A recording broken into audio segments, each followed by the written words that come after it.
Olá, meninos e meninas. Nós vamos para mais uma aula. Hoje a gente vai estudar sobre a conquista, do território brasileiro. Na aula passada a gente estudou sobre a conquista do território da América Espanhola, das terras dos Incas e dos Astecas, e hoje a gente vai estudar um pouquinho da conquista do nosso território. Em 1500, Pedro Álvares Cabral chega ao Brasil, não descobre o Brasil, né? Só lembrando, ele chega ao Brasil junto com a sua expedição, né? Toma posse do território, realiza sua missa, fica 10 dias aqui. Pero Vaz de Caminha escreve a sua carta, né, descrevendo todas as belezas que aqui tinha. Ele volta para Portugal levando a carta. Pedro Álvares Cabral parte em direção às Índias, onde ele fica mais de um ano comprando mercadorias para poder levar de volta para Portugal. E nos 30 primeiros anos, né, de 1500 até 1530, o território do Brasil não desperta interesse dos portugueses. Poucas expedições vieram para cá. E a maioria dessas expedições eram expedições que vinham simplesmente para a extração de pau-brasil. Que era uma prática que os índios realizavam junto com os portugueses e com outros povos, porque a pirataria era muito comum nessa época e muitos desses indígenas acabavam trocando mercadorias, trocando pau-brasil com as mercadorias que esses grupos traziam, que era o que a gente chama de escambo. O escambo, gente, não é você trocar uma coisa de grande valor por uma coisa de pequeno valor. O escambo, ele é uma troca comercial de uma mercadoria por outra mercadoria, quando não envolve questão monetária, quando não envolve dinheiro. E aqui, no caso dos indígenas brasileiros, o pau-brasil era uma árvore que despertava o interesse dos portugueses, porque os portugueses era uma madeira de lei, era uma madeira que dava para se fazer muitos móveis em Portugal, dava para se fazer muitas coisas, e porque a cor do pau-brasil, ele era usado como corante para tingir tecidos, era a cor vermelha. O vermelho, ele é a cor do poder. Os reis usam mantos vermelhos, as mulheres poderosas usam vestidos vermelhos. É uma cor que, desde o princípio, mexe com a imaginação, mexe com o imaginário das pessoas. Então, o corante de pau-brasil não era um simples corante. A tinta que se extraía desse tecido era uma tinta que era disponível apenas para as pessoas mais poderosas da elite europeia. Por isso havia tanto interesse de Portugal. Mas Portugal tinha interesse no pau-brasil porque ele não queria que as terras ficassem 100% abandonadas, porque aqui, como eles não encontraram ouro nem prata, não havia interesse do português sair de Portugal e vir aqui para o Brasil para poder tomar posse dessa terra. Não tinha interesse. O interesse do português nesse primeiro momento era as Índias. Lá ele tinha interesse.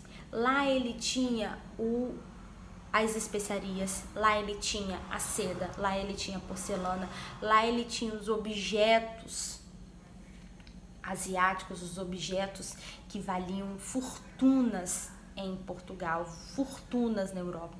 Então o Brasil vai ficar sendo deixado de lado de 1500 a 1530. A gente vai ter esses primeiros contatos entre esses europeus e esses índios para esse comércio de escambo, para essa troca de mercadorias e para se manter esse comércio de pau-brasil. Então o que era o escambo? O escambo era um tipo de comércio aonde o europeu dava para o índio um objeto de pequeno valor. Porque para o índio, o europeu vai perceber que o índio ele não tinha acesso a tanta tecnologia quanto ele tinha. O europeu era o português, o espanhol, o francês, o inglês, o holandês, ele já tinha tecnologias que esse indígena não tinha. Ele estava num estágio de evolução tecnológica que o indígena ainda não estava. A maioria dos nossos grupos indígenas ainda viviam de maneira como os povos do Paleolítico e do Neolítico viviam. Muitos deles não sabiam desenvolver agricultura, muitos deles não tinham conhecimentos, né, tecnológicos avançados na produção de armas, na produção de instrumentos, e o português já tinha passado por todas essas fases. Então ele vai trazer objetos de pequeno valor, como espelho, como colares, como facas, como miçangas, pingentes, e vai trocar esses objetos pelo pau-brasil. E aí o espelho, especificamente, ele tem todo um simbolismo. O espelho não era conhecido pelo índio.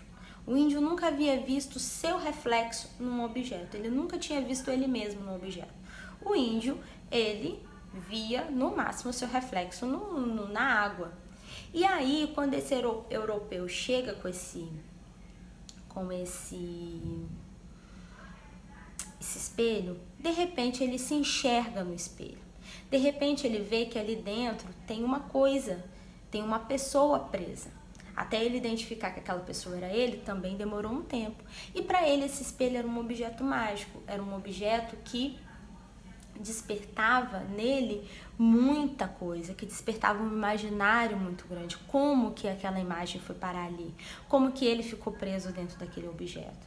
Então, para ele, o desejo de ter um espelho era um desejo muito grande, porque nós desejamos coisas e nós pagamos por coisas não pelo valor que ela realmente tem, nós pagamos pelo desejo que nós temos de ter uma coisa. Se a gente for pegar quanto custa para fabricar um telefone celular, a gente vai ver que o valor que a gente paga é muito superior ao valor que a fábrica gastou na produção. Se a gente pegar o valor que se gasta para produzir um carro, a gente vai ver que o valor que se paga no carro é muito superior ao valor que foi gasto. Mas por que se paga tão caro num celular, num carro, numa peça de roupa, em objetos, em tantas coisas que a gente compra? Por conta do nosso desejo. Nós estamos dispostos a pagar aquilo. Aquilo tem um valor, não que ele realmente tem, mas aquilo tem um valor porque eu pago. Eu estou disposta a pagar 1.000, 2.000, 5.000, 10.000, 20.000, 50.000, 100.000, 1 milhão num determinado objeto. E se eu estou disposta a pagar aquilo, aquilo tem aquele valor. Era a mesma coisa o espelho para o índio. Para o índio, o pau-brasil não tinha valor. Ele morava no meio da floresta, onde ele olhava, ele via árvore. Agora, o espelho tinha um valor para ele, porque ele nunca tinha visto. E ele seria alguém diferenciado da sociedade por conta daquele espelho. Já para o português, o espelho era um objeto sem valor, mas o pau-brasil tinha um valor comercial, porque o português já conhecia essas relações de comércio mais desenvolvidas, já tinha esses conhecimentos tecnológicos. Então, vai se haver essa relação de escambo. Provavelmente, gente, aqui no Brasil, antes desses portugueses chegarem, nós tínhamos mais de 1 milhão de indígenas morando aqui, de nativos brasileiros morando aqui. Alguns falam em 5 milhões. Eles eram divididos em milhares de nações. Aqui na nossa região, nós vamos ter como os principais grupos indígenas os puris e os goitacás, que eram grupos, inclusive, que disputavam as terras da nossa região, disputavam as terras em torno do rio Itapemirim.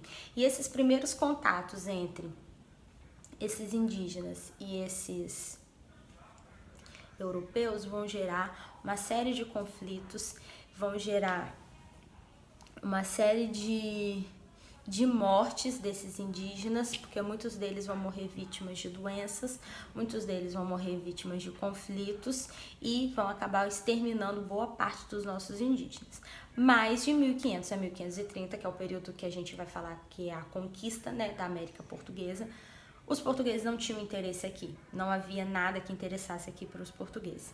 E esse comércio de pau-brasil não vai ser, a gente fala, né, durante muito tempo na história a gente estudou que o período do pau-brasil era um período, vai ser o primeiro produto extraído, porque tinha interesse do português no pau-brasil. Não, o interesse do português no pau-brasil era pequeno. O comércio do pau-brasil era feito aqui para que não se perdesse a terra. O interesse do português eram as Índias, e o comércio do pau-brasil vai ser mantido para que as terras continuassem com esse vínculo com Portugal, para que essa população continuasse com esse vínculo com Portugal. Só depois de 1530 é que Portugal vai perder o domínio do comércio com a América Espanhola, e aí ele volta os olhos pro Brasil, porque ele vai encontrar aqui uma possibilidade dele continuar enriquecendo, certo? Eu espero que vocês tenham gostado. Qualquer coisa chama no privado. Beijinhos, até a próxima!